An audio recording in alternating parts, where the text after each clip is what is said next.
guys. Thanks for joining us on the show this week. My name is Samantha and Remoy. My name is Remoy Phillip. I once loved basketball until this last Tuesday. Oh my God, I can't believe that I didn't actually this is Masculinity. But I went to sleep. I was like, oh, whatever. I mean, we haven't talked about it. Season. We haven't talked about it, but did you watch the first game? No, I was in class. I didn't see it. You heard what happened? No, what happened? I'm getting back into my basketball fandom. What's up? I mean, in the first 6 minutes of the first game where Gordon Hayward was making yeah, and he broke his ankle. Yeah. And it just ruined everything for me. Like that whole night was ruined. I was like, I don't care anymore. Did you see Kobe Bryant's post about it? I didn't see his specifically. Everybody's just been like, what did Kobe say? He said Black Mamba. Basically, I mean, he was being all savant about it and was like, yeah, you know what I'm saying? When the going gets tough. I don't know what he said. I don't know what he said. He sounded like Kobe. He had a picture of him and he was like, you know, people are going to tell you, you know, that you can't do X, you can't do Y, you can't do Z, but you got to press on essentially. I can't even imagine like Mamba mentality. Then he hashtag Mamba mentality, which I thought was fucking awesome. If I can get a Mamba mentality hashtag in my life, I feel like I'll have made it, you know? Kobe may more than likely raped a girl or two, so there is forgiveness. Don't get me wrong. But damn it, just gets into how I wanted to root for... See, this is... It's how masculinity is complex, yo. Oh, yeah. It sucks. It's like you have to, you know, you wanna like love your heroes and then they do stuff and you're just like, but why did you do this? Why? You know? Anyway. So what did I do this week? I went to a presentation by Dr. Obari Ade Cartman at a bookstore called Sisters Uptown in Harlem, for those of you who are in New York. It's awesome. It's a Black-owned space, and it was just really nice. Like, you know, he really kind of brought a lot of facts forward about hip-hop and the, you know, like indoctrination, essentially, around masculinity for, like, young boys, and brought up a lot of crazy things like how, you know, the rate of suicide among young boys ages 5 to 13 has like tripled since between the years 2003 and 2013, which is like, I didn't realize that 5-year-olds committed suicide, but apparently they do. So sorry to open up. I mean, you know, this is a very sobering note, but this is the reality, right, of masculinity. So that's why we're here. You know, on another lighter note, I also went to the Brick Arts Media House and saw Coltrane, Chasing Train, which is a documentary about John Coltrane, who's my favorite jazz musician. It was a self-care day for me. The fuck is a self-care day? It was the first time I ever did one. It was like... And you're done, I'm hoping? What? No. You kidding me? I'm taking self-care days all the time. Listen, I have a new relationship with my hair. I went and had like a nice cocktail that I Boring. liked. I loved myself for a day. Hashtag self-care, waste of a day. Wow. Think about compassion. Have compassion for yourself too, guys. Don't listen to Remoy. But anyway, I had a great week. I mean, you saw a good movie. I saw a good movie too. I saw The Florida Project. Have you ever seen Tangerine? I have not. I almost saw Florida Project, though. I mean, that's the director of Florida Project did this movie a couple years back called Tangerine. I think he shot it all on iPhone. It's about a trans prostitute out in L.A. and, like, just one particular night in her week where she finds out her man or pimp has been cheating on her and she's upset. She goes to suss out what really happened. And it's a charming, beautiful story. And then The Florida Project, which I saw this last week, is about these kids, more or less these families who live in these hotels in Orlando, not far from Disney World. Live in hotels? They live in hotels. What Sean Baker like does with these films, whether it's Tangerine or The Florida Project, which I think is super cool, is like he takes these like atypical, super special American towns, cities like Los Angeles or Orlando that have like these like, you go to Disney World, you go to Hollywood, right? There are these special towns, but he takes these super impoverished, marginalized communities within them and tells their stories.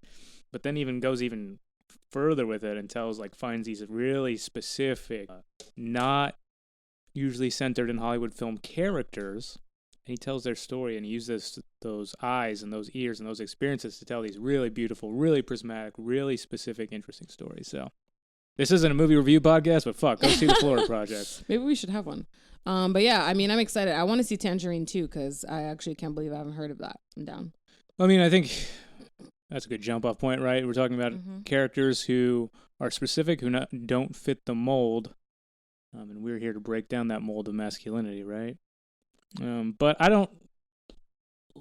Look, it's easy. Like, we live in a giant liberal bubble here in the urban Northeast, and Sure do. in that bubble, it just seems like it's like every day you wake up and it's like, what the fuck is going on? Whether it's the news, whether it's 45, whether it's sports, like, it just seems like it's bad and it's explosion of what the fuck. Yeah. Especially when it comes to, like, masculinity and gender and what seems like a consistent lack of equality.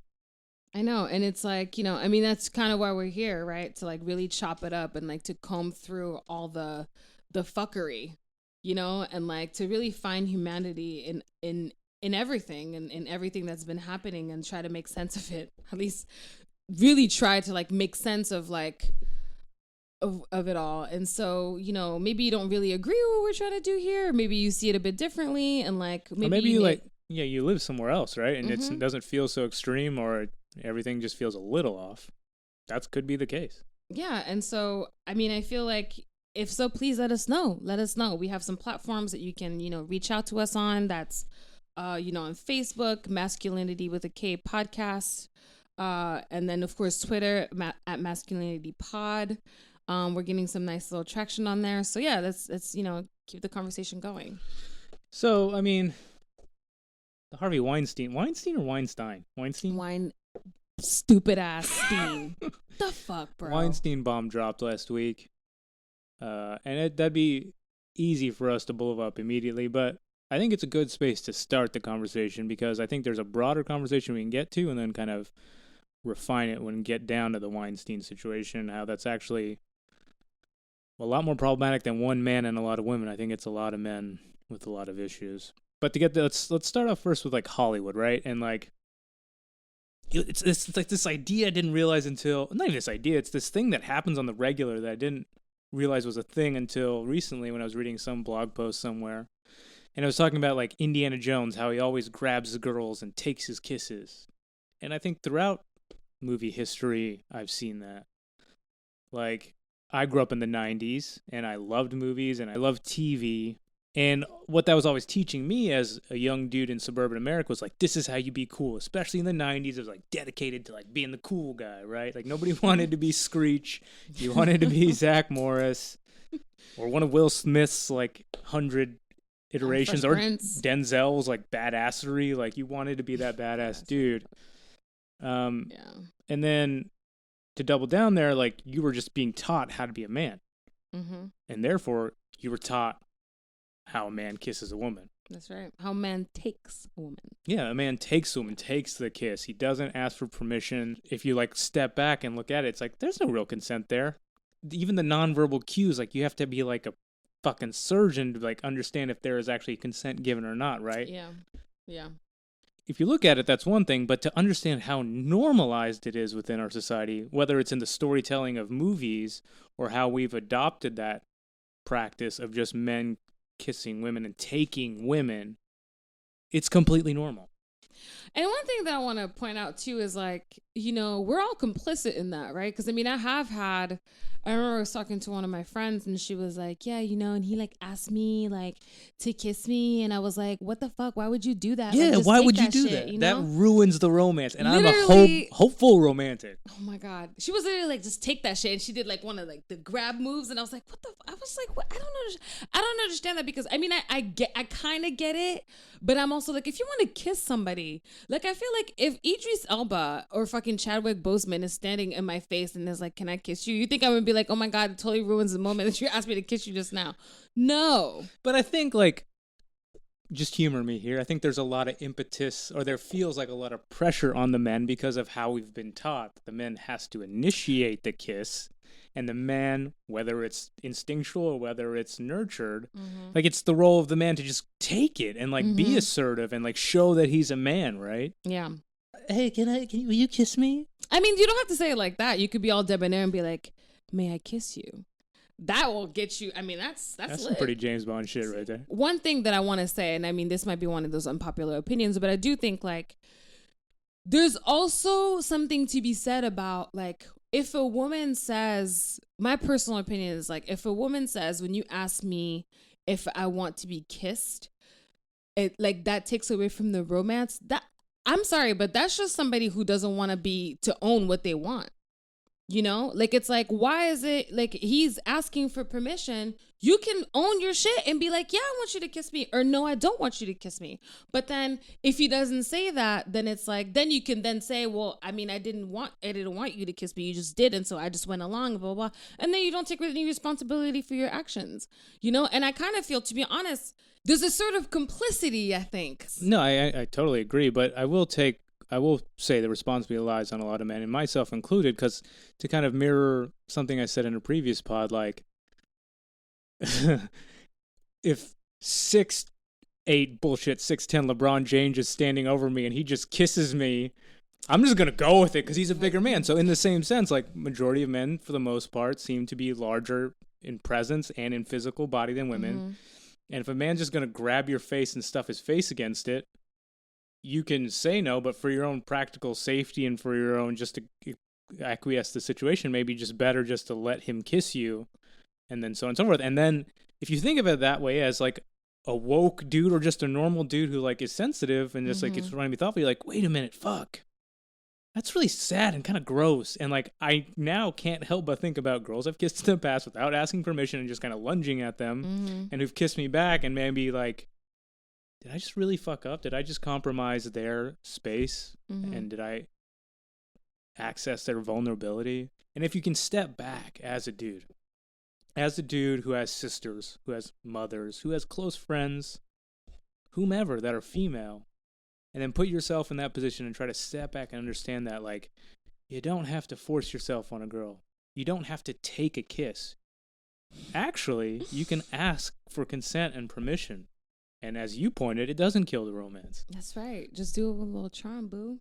You know what I mean? You don't have to be all awkward about it. Just, you know, just think she's going to say yes, and then ask thinking that she's going to say yes. But if she says no, don't kiss her. Next, we're going to talk about the gaze. The male gaze in Hollywood, in cinema. For those of you who aren't up, I know, in cinema. It sounds so bougie when you say it like that. Anyway. Cinemaphile.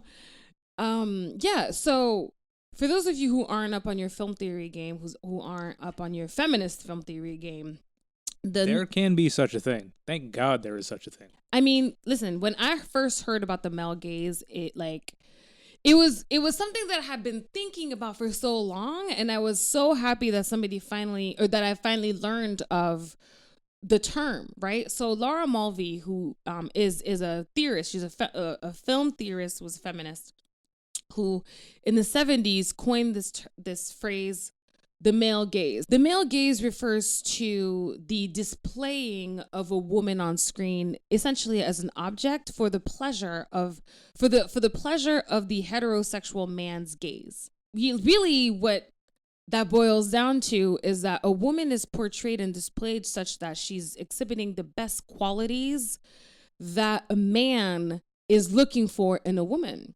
So when you're taking a look at, you know, these old movies, like, because I mean, she started talking about this like in 1975 or something, right? So we're thinking about, like, you know, movies in the 30s, movies in the 40s with like the Rita Hayworths and the Grace Kellys. Well, that's probably a little later, like more 50s, 60s, right? But like these women that are like just beautiful, just like hair always on point, makeup always just glowing. Like, let's talk about what that does, right? Like the portrayal of this woman as just like this beautiful, beautiful object to just be accessed. Yeah, let's just pause real quick. For anybody out there who gets like a little defensive or offended about the word feminist, take your fucking mask off, okay? Like, feminism isn't something to piss you off. It's not a personal thing to destroy like who you are and your identity. It's just a place for women to access the even fucking chance of being equal, right? And to communicate ideas and communicate experiences that allow them to feel more equal, and to put them in a place to present to anyone and everyone that there's been a lot of wrongdoing against them. So back the fuck off, take your mask off, and be this part of this conversation.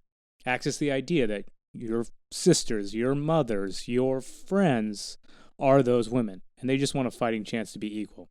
Okay?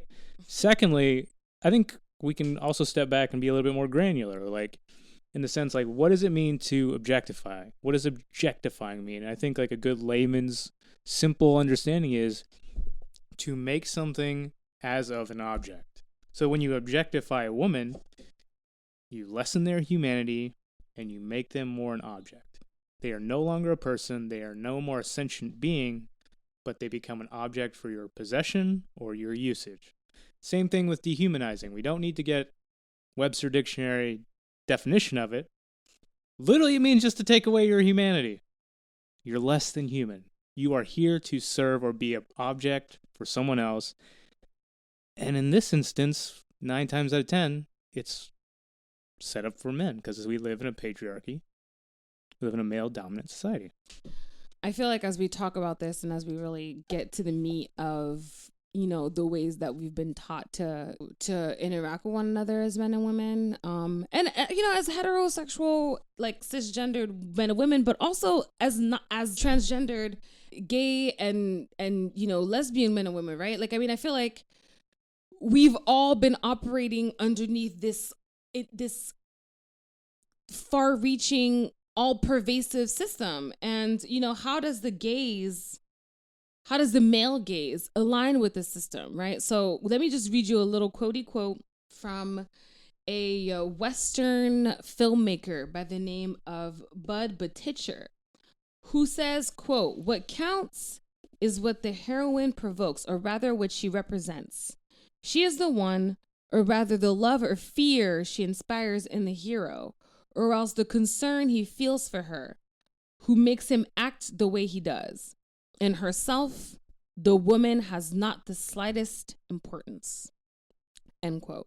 Yeah, so I mean, what that's saying is like, out of all these things that it could, a female body on screen can provoke is, you know, their affection, or it could be the witch, you know, it could provoke fear. But no matter what, it's all for the hero and for the hero to shine, or the hero to take and conquer, or to be an accessory or a support for the hero, which is the man. I mean, the scary thing is like, if you don't take the opportunity to step back and like really just like chill the fuck out and watch it, you'll see like 9 times out of 10, every female character in film and TV, lesser so now, thank God, but is there literally to point back at the man. It's to literally be a spotlight back to the man's heroism or faultiness, and then which he will then change and become a better hero, or to be his love interest, or be his sex object, to be his cute sister who like riffs with him, but nothing more than that. There's literally little substance to these females' characters that we've been provided for. And since we interact with these stories, whether it's television, movies, on the regular, like I watch TV a lot, I watched a lot of movies growing up, it normalizes the way that we think the world works. Exactly. You can use these shitty words that kind of are inflammatory, like conditioning or programming. I won't use that. I'll just say teaching. It's taught us this is how the way the world works. Is it that way inherently? I'd argue otherwise. I'm saying we've been taught that on so many levels, that women are second-class humans and are just there to support the cisgender dudes. And whether we know it or not, we've allowed ourselves to learn that, and we continue that.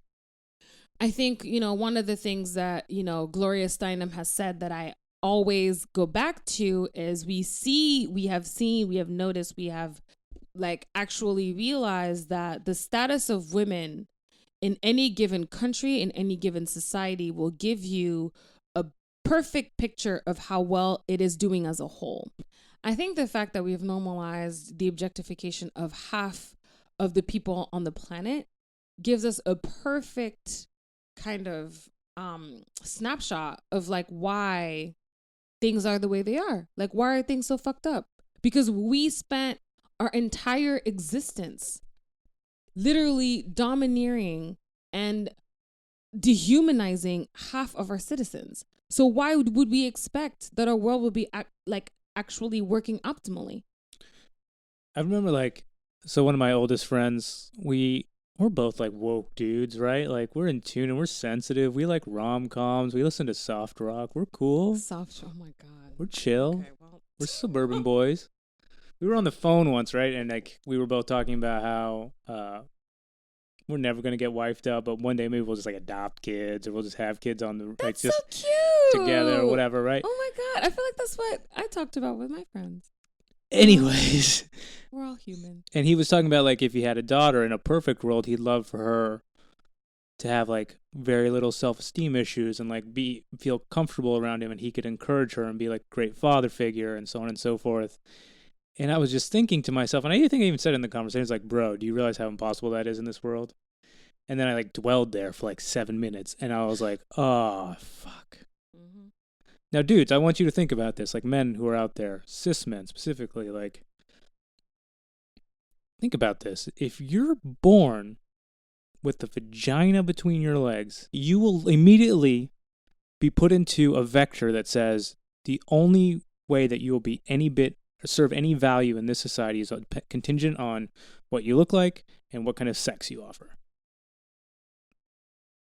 Men do not live in that world. Men have the freedom, literally the incredible freedom to do whatever the fuck they want, look, for the most part, whatever the way they look like, try... Dad bod. Seriously. Or change their lives, invent things, try, fail. The whole story is about the man's story. Women's are just objects. And they offer sex, and they offer beauty, and that is to supplement the men's existence. And we've been taught that, and that's very unfortunate. But we can change it. But first we have to start seeing it. We have to see that as a reality, and we have to see how that information has become pedagogy and how it's taught to us daily on the regular, and how Hollywood, which I fucking love, but it teaches us these things every day. You know, to that I would even add, like, I mean, I think about raising sons every day. You know, there is research that shows that, you know, kids become aware of gender roles as early as 2 and probably sooner than that, you know? So it's like how to combat that from the beginning. I think about like the various images that I've become that I've seen, right? And like, you know, I watched the show Power. I'm sure a lot of you do as well because it's a shit. And so, you know, I was thinking about Tasha and Angela. So for those of you who don't know, Power is a show about Ghost, who's played by Omari Hardwick, who is like a club owner, and also behind the scenes is like a gangster and a drug dealer, like a kingpin basically. Well, no, not a kingpin, but almost there. Anyway, so he has a wife, Tasha, who's his ride or die chick, if you will. And then his high school sweetheart, Angela, who comes back into the picture and is actually an FBI agent. And the way that, I mean, if you watch the show, just pay attention to the way that Angela is shown on screen. You know, when they play Goapole in the background or whatever, and they show her putting her clothes on, and it's like close-ups of like her flawless, like, you know, skin. Like she has like really dark eyes and like beautiful hair, and she's like this beautiful woman, right? And the way that Tasha is displayed as like this, like, you know, they're also a beautiful woman, but you don't get that same sensibility. You don't get that same, like, that gaze, right? Of like, you know, you're looking at somebody who is like a dependable woman who's been there from the beginning, who you're not really taking a look at like her intricacies and the way that light hits her face and the curve of her neck, the way that her collarbone hits the light, and like how beautiful and graceful that is, right? And I think that, you know, when we talk about like the male gaze and we talk about the way that women have been portrayed on screen, it's important to take a look at the way that women are stratified within that, right? Because it kind of informs not only the way that women then vie for, you know, being able to get that male attention, like, okay, attempt to be more of an Angela so that you can get that like star treatment or like the love treatment, right? Versus like having to be, you know, this like ride or die, like, you know, dependable person who no matter what you do, your husband will never love you the way that he loves this other person, right? It got me thinking, it's like kind of like women are treated as cars. You've got your Corolla that, like, you know, you can have it for 17 years. That shit will never break down as long as you put gas and have your regular oil changes, you know what I mean? But then you've got your Benz, right? Your Benz, you get it. Even the commercials for the Benz versus like the Corolla, it's like there's a luxury. You can go far and out and like create this beautiful trip with your family when you have a Benz, and like, you know, it's leather, you got to put the oil on the leather, you've got to treat it a certain way, right? Because it represents something. No matter what though, you're looking at cars. No matter what, you're looking at women are there for your consumption, and they ought to be treated as such. Now there's there's stratification of women, right? You've got like your luxury women, and you've got your ride or die. You don't need to do much, and they'll always be there for you, women. But at the end of the day, there's no humanity in that. Women don't get to be human in that, right? There's no room for, I also have things that I'm aspiring to. I also have my measures of success. I also have, my measures of like what my life can look like as a person who's also trying to achieve and like take care of my family, right? There's no room for that. It's important to see, like, when I was on my high horse earlier, it's not that just Hollywood and films and TV and popular culture like ratifies just for a man how to perform his masculinity, but it also kind of, unfortunately, very much so ratifies the identity of femininity and what a woman is and how a woman should act. And if it's consistent and constant as we know it is, as we now see it is, it forces individuals to perform their femininity as per the codes of what we see. And it ratifies this objectification, not just for men, but almost innately for women as well. And that's, if women are taught that they are second-class individuals from the jump, how are you expected not to feel that? And going back to my story about me and my friend talking, that's why it made me so sad. How do you expect any human to not have issues with their self-esteem or with their self-worth or their valuing themselves when the world around them tells them that their value is limited? To kind of keep going with this thread, it's like, Harvey Weinstein is a mogul. He's a successful, executive who has produced ridiculous, like cult classics like Pulp Fiction and it's not even that. Like, if you see a Weinstein logo in front of every movie now, that's like Oscar contender. Like, once you see the Weinstein logo, it's like, oh fuck, this movie's gonna be in the Oscar conversation. There you go. The New York Times last week published a story about how he had paid off a bunch of actresses to make sure that they never revealed his inappropriate conduct, like sexual conduct, right? So like there are hella women, and apparently he's had as many as 8 settlements. Those are the ones that we know about.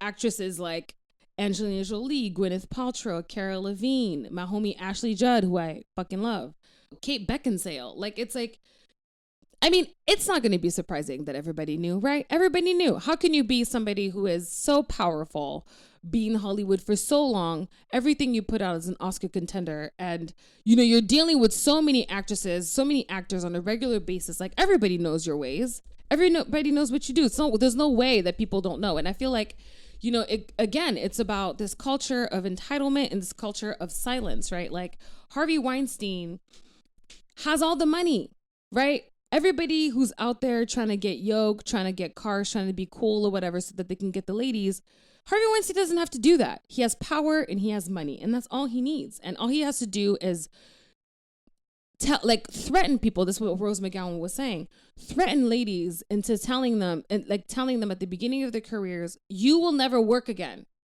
if you don't do XYZ. You will never work again if da da da da. And that's it. That's it. All of a sudden, he's in your hotel room, like trying to bust a nut in a plant, and you just have to sit there. I mean, if to just make it a little bit more understandable, like it'd be like looking at a male and who has career aspirations, say they want to be the best mechanic possible or like work at a premier hot rod shop, right? That'd be like saying like you're starting out in the industry, you just graduated school, you're excited, and then the boss tells you, you won't get anywhere if you don't fuck me. Right. That's right. Exactly. Or if a guy like has aspirations of being a scientist or a professor, and your boss just says from the jump, like, you need to service me or you won't go anywhere. Imagine like what that objectification feels like. And then in a world that is full of judgment, in a world that is full of condemnation and finger pointing and slut shaming. Like, imagine if you were a guy in that situation and the world was out to get you, and you came out and you had no voice, and what are you supposed to say against a boss like that? What are you supposed to do in that situation? And I've heard like friends say this, and I'm completely complicit and guilty of like agreeing with them and like laughing it off. Like, friends were saying, well, I thought that's just what Hollywood was. I mean, that just makes the equation makes complete sense. A man in absolute power who holds the key, just granting and denying access because he wants sex. He wants somebody's body. To say that you have to watch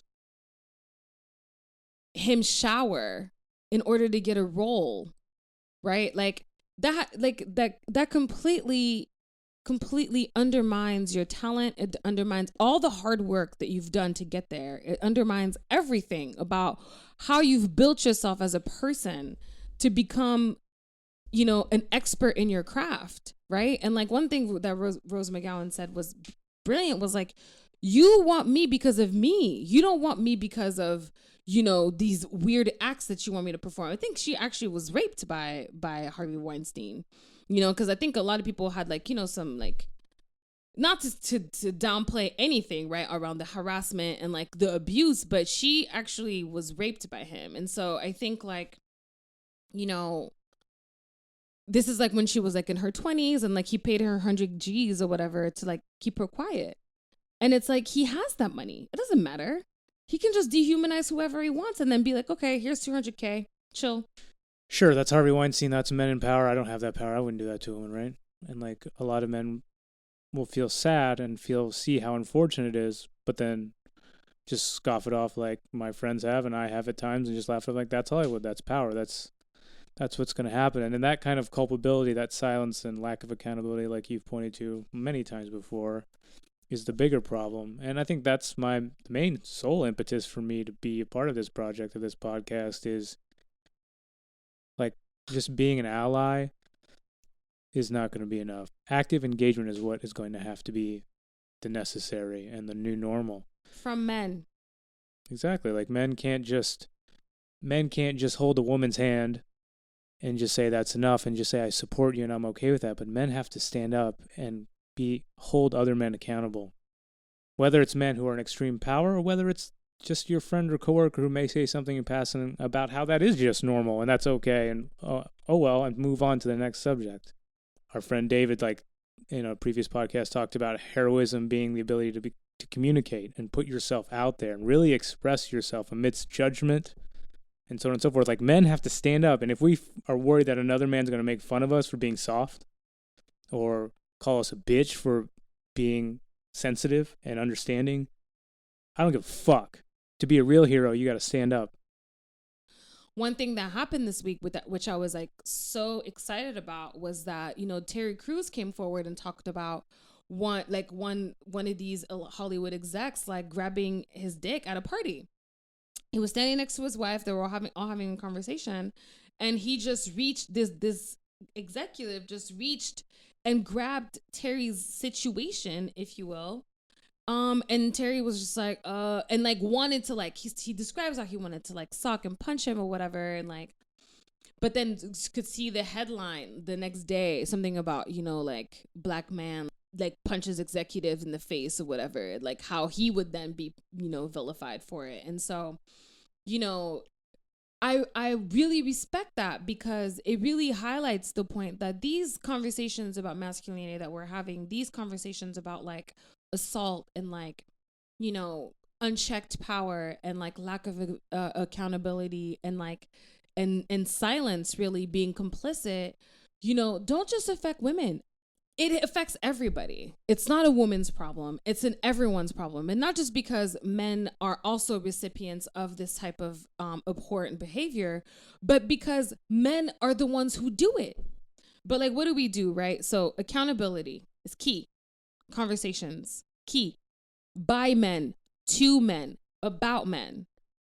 Men have to hold other men accountable. They have to. There's no way around it, because we can come forward all we want and say you shouldn't do this to us and consent and this is bad and da da da. But until you stand up and you say, I as a man am not going to continue to uphold this culture, I mean, it's just going to be a cycle. We're just going to be caught in this perpetuated cycle. It's never going to end. Well, listen, thank you for listening. Let us know what you think. You know where to find us. We mentioned it a little bit earlier, but for those of you who don't remember, at Masculinity Pod, that's masculinity with a K, on on Twitter and on Facebook, Masculinity Podcast. Please just drop us a comment, leave us a note. On iTunes, be sure to drop us some stars. Let us know what you think, whether you disagree or agree. We'll be very, very happy to hear from you. So thank you. My name is Samantha and Jesse. My name's Remoy George Phillip, who is very sad that the NBA season is already over.